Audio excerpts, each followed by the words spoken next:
Hola, entusiastas de la física médica. Hoy, en Física Médica para Todos, hablaremos de una innovadora terapia contra el cáncer que le está dando la vuelta al mundo, la hadronterapia. Es sumamente interesante, ya que involucra a los componentes de nuestros átomos. No sin antes dar un paseo por la historia. Hola a todos y sean bienvenidos a un paseo por la historia.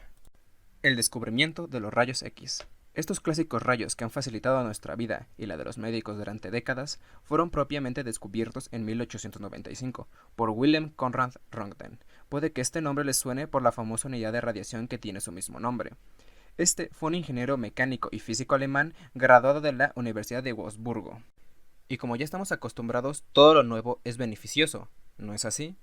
La realidad es que no, y esto provocó algunos desastres en su época. El claro ejemplo de esto fue usarlo como tratamiento cosmético en las mujeres a principios del siglo XX, lo que hoy en día conocemos como depilación láser. Las pobres desafortunadas de la época creían que la mejor forma de tener un cutis reluciente y sin un vello en la cara era exponer su rostro a rayos X de 1 a 3 veces por semana. Pero como sabemos, este es un tipo de energía ionizante, y pues bueno, si tenían suerte, lo único que les pasaría es quedar calvas de por vida. Sin embargo, la desgracia a veces trae sus frutos, y esto ayudó a desarrollar la radioterapia, un nuevo tratamiento para luchar contra el cáncer. Si la medicina no puede ganar la guerra contra el cáncer, quizá la física lo haga. Creación del ciclotrón. Este fue un ambicioso proyecto que vio su nacimiento en 1932 a manos de Ernest Orland Lawrence, un químico nuclear estadounidense graduado de la Universidad de Dakota del Sur y Minnesota. El ciclotrón fue creado y diseñado en el laboratorio de Berkeley, California, y este fue el primer acelerador de partículas de la historia, y fue la piedra angular que nos permitiría lograr cosas tan importantes como el dotar de características energéticas a toda partícula que tuviéramos a la mano e incluso crear nuevas. Neutroterapia. Como su nombre lo indica, es la utilización de neutrones en la radioterapia. Esta iniciativa nació del intelecto de Gordon Locher en 1932. Este fue un físico estadounidense graduado de la Universidad de Rice, en Houston. Su iniciativa trajo tanto beneficio como desgracia para la ciencia, ya que, aunque la terapia tenía resultados fascinantes contra el cáncer, se descubrió en paralelo muchos efectos nocivos de esta misma para la salud. Protonterapia. Como su nombre lo indica, es ahora la utilización de protones en la radioterapia. Esta fue una nueva alternativa para la ya conocida y peligrosa neutroterapia, y esta fue ideada en 1946 por Robert Random Wilson, un físico estadounidense graduado de la Universidad de California en Berkeley. Esta nueva terapia mostraba ser mucho menos nociva para los pacientes, pero también era más eficiente para combatir el cáncer. Terapia de iones. Esta nueva terapia partió del éxito de la protonterapia y comenzó a utilizarse en 2002 utilizando iones de carbono en el Centro Médico de Hyogo. Todos estos hechos nos dirigen a una pregunta. ¿Hay más cosas que probar? Parece que la respuesta fue que sí, ya que en 2009 se bautizó la última mejora en radioterapia, la hadronterapia. Probablemente en este punto quisieran ya saber de qué se trata la hadronterapia, pero antes de hablar de ella, tenemos que entender de qué se trata todo esto, y para ello necesitamos saber solo un poco de física de partículas. Para entender a qué se le conoce como hadrón, necesitamos entender 4 cosas fundamentales. Empecemos con la primera. Los quarks son un tipo de materia fundamental. De la misma forma en la que nuestros átomos se encuentran compuestos por elementos subatómicos, o sea, electrones, protones y neutrones, estos a la vez se encontrarán conformados por los quarks. Hoy en día se conocen 6 tipos de quarks. Se encuentra el quark up, down, charm, strange, top y bottom. Las diferentes combinaciones de estos quarks crearán partículas específicas. Por ejemplo, los neutrones están compuestos por 2 quarks down y un up, mientras que a su vez el protón se encuentra formado por 2 quarks up y uno down. Aquí podemos encontrar el primer requisito para ser llamado hadrón. Un hadrón debe de estar compuesto por quarks. La antimateria fue un concepto que nació en 1928 a partir de la ecuación de Dirac, que dictaba que tendría que existir antipartículas, además de las partículas comunes y corrientes que conocemos. Esto significa que cada partícula que conocemos tiene un hermano gemelo contrario a ellas. De la misma forma en la que Superman y Bizarro existen, Flash y Reverse Flash o Linterna Verde y Siniestro, podemos encontrar al electrón y positrón, protón y antiprotón, etc. Esto quiere decir que también podemos encontrar antiquarks. Comprendiendo que existe materia y antimateria, podemos definir dos familias de hadrones: los bariones, compuestos por una combinación de 3 quarks naturales, y los mesones, compuestos por una combinación de un quark y un antiquark. Las fuerzas fundamentales son las interacciones primordiales que experimentan las partículas. Encontramos entre estas la fuerza nuclear fuerte, la fuerza nuclear débil, la fuerza electromagnética y la fuerza gravitatoria. Sabiendo esto, podemos definir el segundo requisito para ser considerado un hadrón. Un hadrón tiene que ser sensible a las fuerzas fundamentales.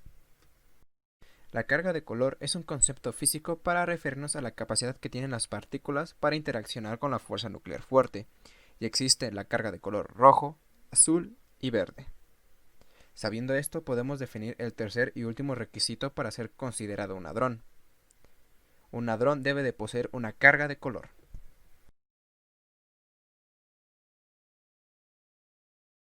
Los hadrones se obtienen de fuentes naturales y artificiales. En tratamientos terapéuticos, las fuentes con las que se cuentan son artificiales. Estas fuentes se emplean en el diagnóstico y tratamiento del cáncer. A continuación, se presentan algunas de las fuentes artificiales de partículas como neutrones, protones y otras partículas cargadas.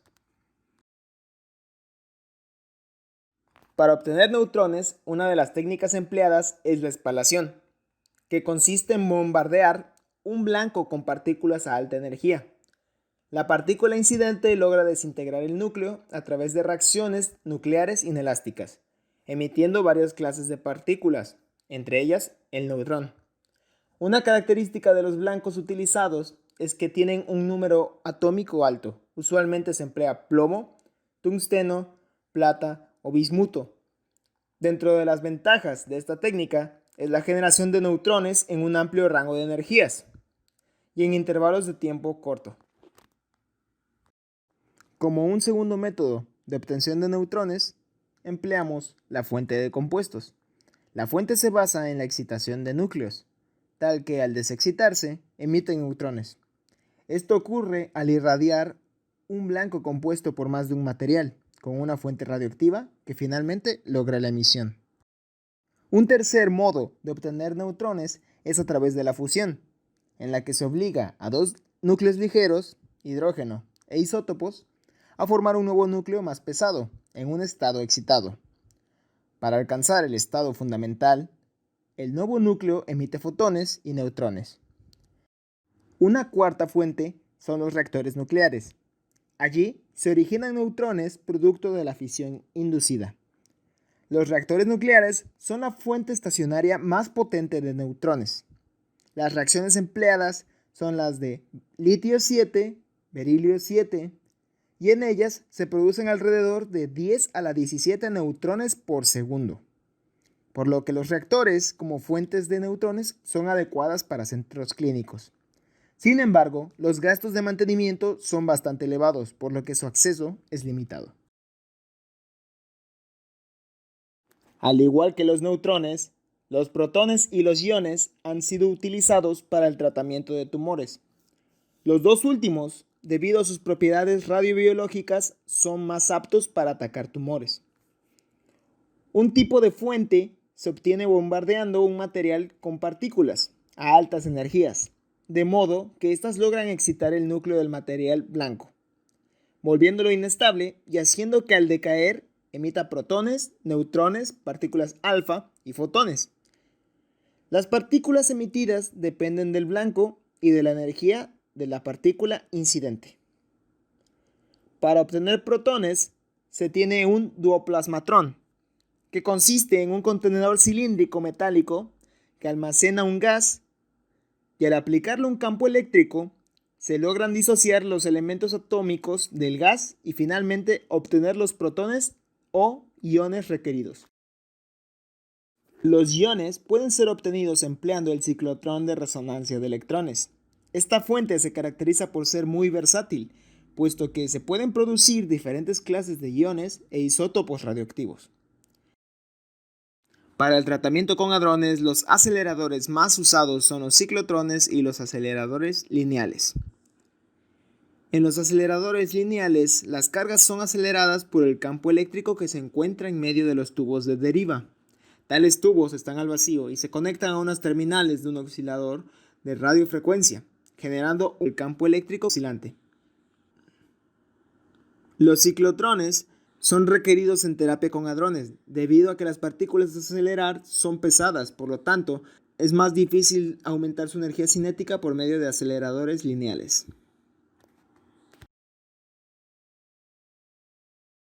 Para el transporte, los hadrones cargados al salir del acelerador viajan en una línea de transporte del haz para ser conducidos a cada sala de tratamiento. La línea de transporte se mantiene en vacío para evitar que el aire afecte los iones transportados. Los hadrones son dirigidos y enfocados a lo largo de la línea con una serie de imanes. Finalmente, se acopla un dispositivo que permite dirigir y entregar el haz de hadrones al paciente, denominado cabezal o gantry. La hadronterapia presenta varias ventajas para el tratamiento de tumores que requieren un alto grado de precisión, al encontrarse cerca de órganos vitales. Esto se debe a que los haces de hadrones, al ingresar al cuerpo, presentan una menor dispersión que haces de electrones y rayos gamma. Por esta razón, los tejidos sanos y las estructuras situadas cerca a la trayectoria del haz perciben muy poca radiación. Esta característica hace posible que el haz se detenga a una profundidad preestablecida, de tal forma que se elimine el daño de los tejidos en la región posterior o detrás del objetivo. Estas características permiten lograr un aumento en la dosis absorbida en la región del pico de Bragg, donde se localiza el tejido canceroso que corresponde al blanco, minimizando la dosis entregada en los tejidos sanos y demás estructuras por donde pasa la radiación.